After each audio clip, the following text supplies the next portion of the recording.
Bon, très bien, il ne reste plus que 2 places pour compléter notre palmarès des saints des nouveaux jours. Et après ça, je raccroche pour un moment avec les clashs sociaux. Professeur Obvious, des idées?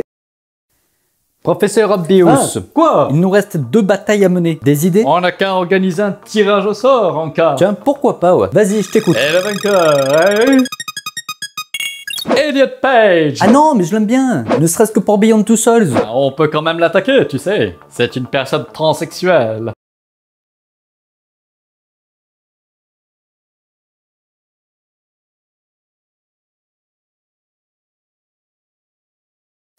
Pardon? Oublie pas que tu m'as pas appelé professeur Obvious pour rien, hein. On va faire l'inverse. On va s'en prendre aux transphobes et aux homophobes. Allez, cherche, professeur Obvious. Cherche!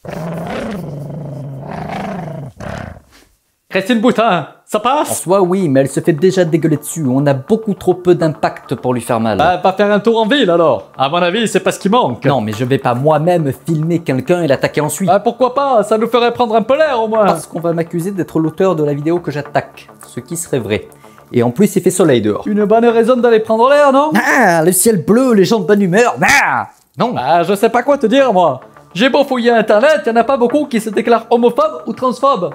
Les gens sont pas beaucoup éclairés sur la question, j'ai l'impression. Oh, détrompe-toi. La raison la plus évidente à l'absence de propos homophobes ou transphobes est que les salopards qui les prononcent ne sont pas peu au courant de leur dégueulasserie morale. Oh, tu crois? Autrement, comment tu expliques que cette race-là pullule tellement en vrai? Lewis! Lewis! J'ai peut-être trouvé quelque chose.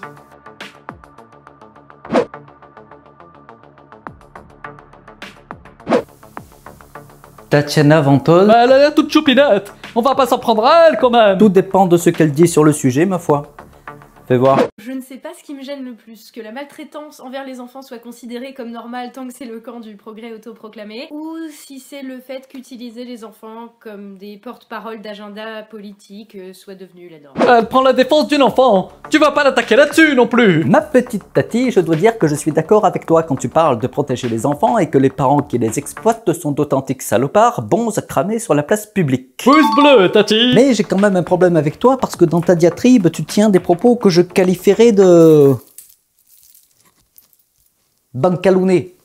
Tu vois? Pouce rouge, Tati. Tu peux laisser parler les grandes personnes, s'il te plaît? Attends, mais je suis pas un enfant, moi. Tu as 5 ans d'âge mental, c'est tout comme. Bon, bah, je vais prendre du popcorn pour le désengage verbal, alors. On soit bien d'accord, Tatiana, je vais faire une exception avec toi. Ta démarche pour dénoncer l'exploitation des enfants, je ne peux que l'approuver. Même si je ne suis vraiment pas sûr que la vidéo que tu traites relève de ce crime. En revanche, monter au créneau pour une cause noble ne te dédouane pas de ton ignorance manifeste vis-à-vis des personnes dont tu parles. Toutefois, il me semble que ton discours est davantage induit par ton obscurantisme sur la question que par une véritable intention blessante. Aussi, je tiens à préciser que ce sont ici tes propos que je vise et pas ta personne. Pour une fois. Cette mise au point faite, commençons par évoquer le contexte de l'intervention de Tatiana. Il est question d'une petite fille de 8 ans, transsexuelle, qui prend la parole au Parlement espagnol en faveur des personnes transsexuelles. Tatiana nous met l'accent sur le fait que le discours de la petite Elsa est bien trop rédigé pour être de sa main. Et je suis complètement de ton avis. Je ne crois pas qu'Elsa soit l'auteur du texte qu'elle prononce. En revanche, je n'irai pas jusqu'à remettre en cause que ce sont ses idées à elle qu'elle exprime. On apprend aussi qu'Elsa se sent d'un sexe différent que celui assigné à sa naissance depuis ses 4 ans. Ce qui fait bondir notre Tati parce que 4 ans, c'est trop jeune. Et c'est vrai que c'est beaucoup plus jeune que la normale pour une prise de conscience de ce type. Je suis d'accord. Mais de là à nier les ressentis que l'enfant exprime comme étant les siens, je ne suis vraiment pas sûr. Le versant pervers de cette réflexion est d'apposer une limite d'âge pour la prise de conscience de ses propres ressentis. Qu'on me comprenne bien, je ne dis pas que Tatiana a tort quand elle dénonce la manipulation d'Elsa par ses parents. Tout ce que je dis, c'est que la question est infiniment plus subtile qu'elle nous le laisse entendre. Le cas d'Elsa est extrêmement suspect de ce point de vue-là, j'en conviens volontiers, mais je serais beaucoup plus prudent que Tati avant de nier à la dite Elsa la véracité de ses ressentis. Que la question soit mise sur la table me paraît être une excellente chose, mais tu vas un peu vite en besogne quand tu réduis Elsa à l'état de pantin instrumentalisé. Et c'est tout? Je m'emmerde là. Non, c'était juste pour la mise en contexte. Au demeurant, ce n'est pas la vidéo d'Elsa que je traite, mais bien celle de Tatiana. Parce que Tati s'exprime ensuite sur la communauté LGBTQ, et il se trouve que ce sont ces propos-là qui m'intéressent. Que j'ai vu le discours d'Elsa Ramos, une enfant transgenre de 8 ans, au Parlement d'Extrémadure, une région autonome d'Espagne, dans le cadre de la journée du Parlement contre le harcèlement scolaire LGBT-phobe. Attention, c'est précis. Eh bien non, justement, homophobe ou transphobe aurait été précis. Est-ce que tu t'es intéressé à la question avant de venir nous en parler? Elle dit qu'elle est transgenre depuis 4 ans, donc depuis qu'elle a 4 ans. et que c'est super parce que tout le monde la connaît dans son village et qu'elle a trop de la chance parce que c'est pas facile pour tous les enfants trans. C'est bien, mais je vois pas déjà ce que ça vient foutre dans un parlement, ça relève de l'intimité et pas de la politique. Mais passons à la suite. Et de toute évidence, tu ne t'es pas du tout intéressé à la question. Parce que les droits des personnes LGBTQ+, pardon si j'en oublie, est quelque chose d'un peu plus politique. Un peu comme les droits des femmes ou des personnes de couleur, tu sais. Si ça n'était pas politique, ton embryon de carrière politique t'aurait valu une amende. Avant d'aller plus loin, je tiens à préciser que ce que font les adultes, je précise les adultes, dans leur intimité, dans leur sexualité ou dans leur identité, ne me pose absolument aucun problème. En vrai, je m'en fous tant qu'on ne vient pas me casser les couilles avec. Encore une fois, on en revient au problème de l'âge. Parce que tant que le monde n'est peuplé que d'adultes et d'enfants, il est assez facile de trancher, mais il se trouve des âges intermédiaires entre les deux. Ça s'appelle des adolescents, Tati. Tant qu'on ne vient pas me casser les couilles avec, qu'on ne me force pas à employer une neuve langue visant à me faire perdre pied avec la réalité bien sûr. L'inclusion de la communauté LGBTQ+, dans notre compréhension du monde demande en effet quelque effort de langage, parce qu'on n'a pas eu la chance, pour la plupart d'entre nous, d'y être sensibilisé plus jeune. En revanche, je commence à virer en Mr. Hyde quand tu parles de perdre pied avec la réalité. C'est encore trop tacite pour que je morde à la gorge, mais... Tu voudrais bien t'expliquer sur cette phrase, s'il te plaît? Et aussi que je ne doive pas payer pour directement ou indirectement via mes impôts et mes cotisations sociales. Parce que quand même, je préfère que mes cotisations sociales soient employées pour guérir les gens du cancer ou payer des lunettes aux gens myopes que pour offrir des traitements hormonaux et il se peut que j'ai mal compris, mais j'ai comme le sentiment que tu es en train de nous expliquer que la myopie est un problème plus important que la prise en charge des personnes transsexuelles. Elle a raison, c'est important les yeux. Moi je serais bien dans la merde sans ces lunettes. Hein. Évidemment, faut que je me calme. Non, parce que j'avais l'impression que tu nous disais ne pas vouloir voir tes cotisations sociales dépensées dans la prise en charge des personnes transsexuelles. C'est moi. Pardon. Que pour offrir des traitements hormonaux et des changements de sexe à des gamins de 4 ans. Alors j'ai bien compris ta fixette sur les enfants dans cette vidéo, mais tu sais qu'il y a aussi des adultes et des adolescents dont la prise en charge dépend de ces cotisations sociales, espèce de... Pas d'attaque personnelle, tu as dit tout à l'heure. Ah c'est vrai, c'est ma faute, pardon, tu as du mal t'exprimer, c'est tout. Tu n'aurais pas osé la dégueulasserie de dire que tu veux priver les personnes transsexuelles du peu de prise en charge auquel elles ont droit. Non. À des gamins de 4 ans qui pensent être autre chose que ce qu'ils sont. Qui pensent être autre chose que ce qu'ils sont. Qui pensent être autre chose que ce qu'ils sont. Pensent être autre chose que ce qu'ils sont. Pas d'attaque personnelle, souviens-toi. Alors il est évident que tu es dangereusement ignare de la question que tu traites, Tati. Qui pense être différente?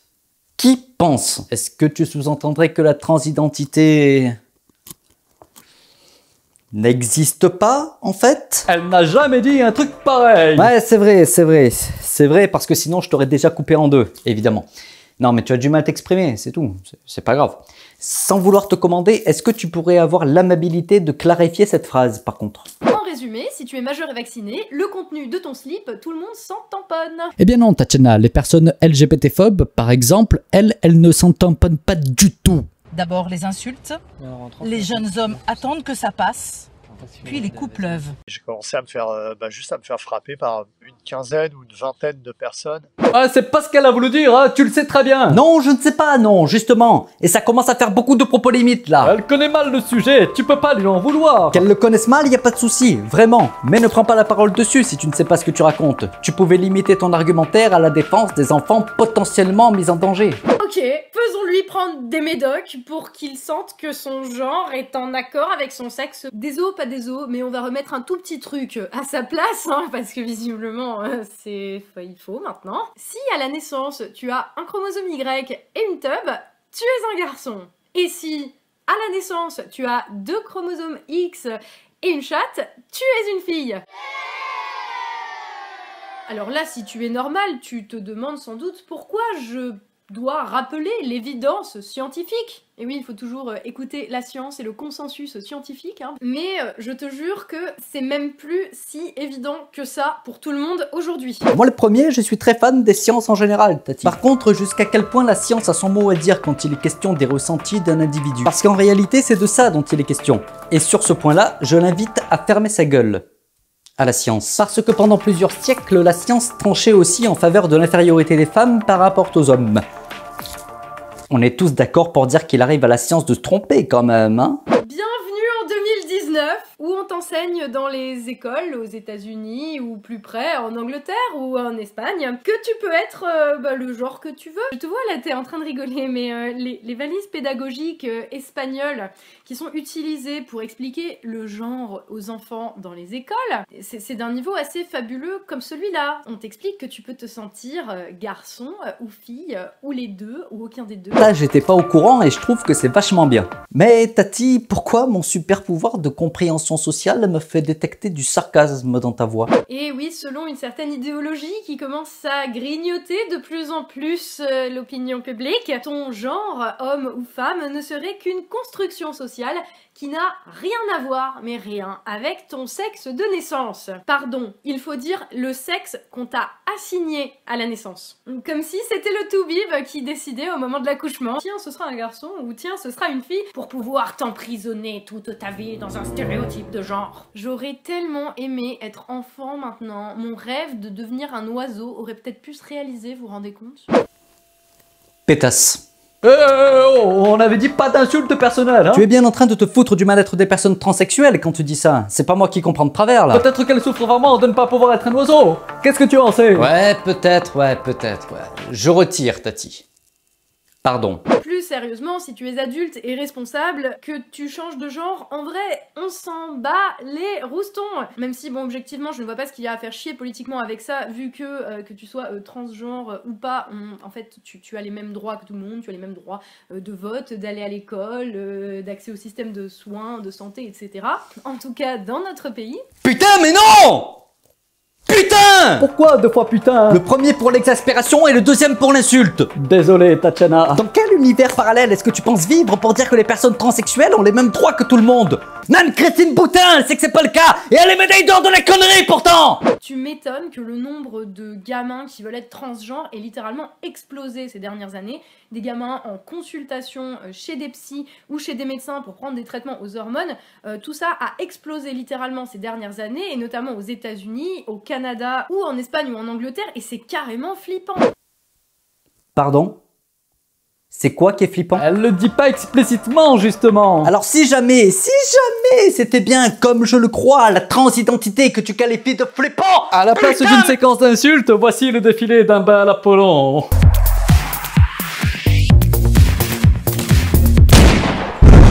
Sur la question climatique, on te vend surtout l'argument des générations futures, des enfants, des gamins qui font de l'éco-anxiété parce qu'ils s'imaginent qu'ils vont vivre dans un monde post-apocalyptique détruit par la méchanceté des adultes, responsables de la 6e extinction de masse et des plastiques dans leurs poumons, ou je sais pas. Ah, mais tiens à la ramasse en fait. Pas que sur le sujet de la transidentité, mais sur tous les sujets en vrai. Même sur l'écologie. Au final, me direz-vous, que faut-il penser de Tati Ventouse? Eh bien démerdez-vous pour vous faire votre propre opinion. C'est pas à moi de réfléchir à votre place, voyons, mais c'est pas vrai! Tu te fais les questions-réponses tout seul là.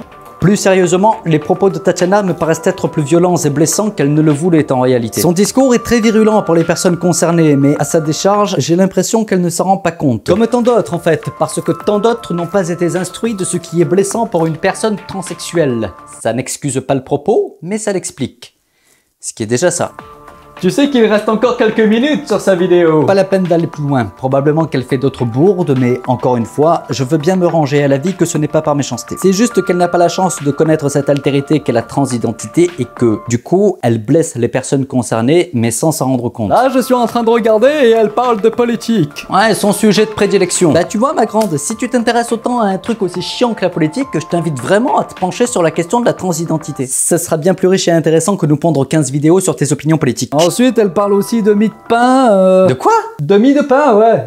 Remets le passage depuis le début pour voir. On n'avait pas fini? Si, mais je veux juste être sûr. À ce rythme-là, en 2022, à la présidentielle, on a un candidat qui ne sait pas parler, hein, ça peut être un bébé ou un ours en peluche, à la limite, on s'en fout, et qui est là pour défendre le droit des gens qui revendiquent, je sais pas, qui revendiquent le droit d'être de la mie de pain, s'ils veulent. Et puis à l'élection suivante, c'est carrément, je sais pas, un ovule congelé de Marlène Schiappa, quoi. Enfin, c'est... ça va s'arrêter où? Est-ce que tu viens de faire la comparaison que je crois, Tati? Ils savent parler, les LGBTQ? Oh putain, mais qu'il est con lui aussi! Non, mais je demande! Le coup de la mie de pain, par contre... Tati!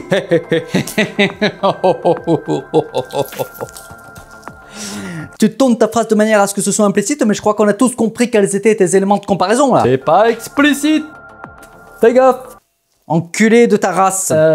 Qui ça? Tatiana ou moi? Bah, je sais pas, j'apprends l'implicite moi aussi. Un môme de 8 ans, ça se demande ce que ça va manger au goûter. Ma petite Tati, tu n'as été entourée que d'enfants heureux pour faire un pareil constat. Alors, on avait des problèmes psychiatriques, nous. C'est pas pareil. Rappelle-moi à quoi on réfléchissait quand on avait 8 ans. Qu'est-ce qui se passe quand on meurt? Non mais on en arrive à un stade où on se demande si bientôt on va pas avoir des parents qui vont se faire emmener par le KGB 2.0 parce que leurs gamins les auront dénoncés pour transphobie. Oh wait, on me dit qu'au Canada, désormais, les services sociaux peuvent retirer un enfant à ses parents si le parent l'a mégenré, c'est-à-dire mal genré, c'est-à-dire qu'il lui a dit non écoute Rocher, tu es un garçon, tu n'es pas une fille, parce que tu as une bite et un chromosome Y. Ouais, en même temps, le Canada, c'est le pays où maintenant, par la loi, t'es obligé d'utiliser des pronoms neutres, sinon, bah pareil.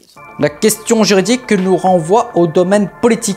Elle a dit que ça n'avait rien de politique. Ah tiens, c'est vrai. Alors, les enfants, c'est pas des boîtes de pétri dans lesquelles tu peux faire des expériences sociales de toutes les idéologies imaginables, parce que ça va les affecter et ça va leur faire du mal jusqu'à la fin de leur vie, et c'est pas non plus des boucliers de protection que tu peux utiliser comme ça contre une critique argumentée. Alors il y a un moment où le rôle des adultes, ben, c'est pas de faire parader des innocents, de les faire grandir en les jetant en pâture littéralement à la société du spectacle pour pouvoir gagner eux-mêmes en reconnaissance, ou en argent, ou juste en satisfaction personnelle d'avoir réussi à influencer la société à travers leur enfant. Et tu n'imagines pas à quel point je te soutiens sur ce point.